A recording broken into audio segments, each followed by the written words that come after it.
mencapai cita-cita. Itulah yang kita harapkan.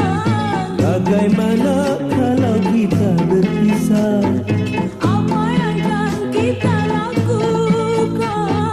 Semoga hal itu tak akan terjadi. andaikan kita harus berpisah, aku tak lagi mau bercinta. Kan ku jalani hidup di dunia, walau sebagai perawan tua.